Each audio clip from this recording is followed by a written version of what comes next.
இப்போ இந்த டம்ளரில் நம்ம கொஞ்சமாக பாதாம் பிசின் வந்து சேர்த்திக்கலாங்க. பாதாம் பிசின் வந்து நம்மளுக்கு உடம்புக்கு ரொம்ப கூலிங்கு. அதனால் இந்த மாதிரி சம்மர் டயத்துலையெல்லாம் நம்ம இந்த மாதிரி யூஸ் பண்ணிக்கிட்டோம் அப்படின்னா நம்ம உடம்பு வந்து ஹீட் ஆகாமல் நல்லா கூலிங் ஆகும். இந்த அளவுக்கு பாதாம் பிசின் வந்து நான் சேர்த்துருக்கேன். இது நம்ம தண்ணியில் ஊற வச்சிட்டோம் அப்படின்னா சீக்கிரமாக உங்களுக்கு ஊறிடும்.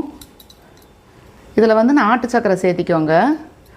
எந்த அளவுக்கு உங்களுக்கு இனிப்பு தேவையோ அந்த அளவுக்கு நாட்டு சக்கரை வந்து போட்டுக்கோங்க. இதில் அளவெல்லாம் கிடையாது.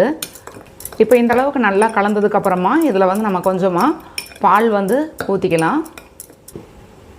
இந்த டம்ளருக்கு வந்து நான் எடுத்திருக்கேன். அதுக்கு உண்டான அளவுக்கு வந்து பால் சேர்த்திக்கிறேங்க.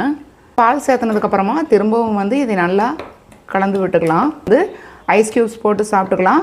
ஃப்ரிட்ஜில் நம்ம வச்சுட்டு அதுக்கப்புறமா குடிக்கிறது அப்படின்னா 1 மணி நேரம் நீங்கள் ஃப்ரிட்ஜில் வச்சதுக்கப்புறம் குடிச்சிங்க அப்படின்னா செம சூப்பராக இருக்கும். இப்போ இந்த பாதாம் பிசின் மில்க் ஷேக்கில் நீங்கள் தேவைப்பட்டால் ட்ரை ஃப்ரூட்ஸ் வந்து மேலால் அப்படியே போட்டுக்கலாம்.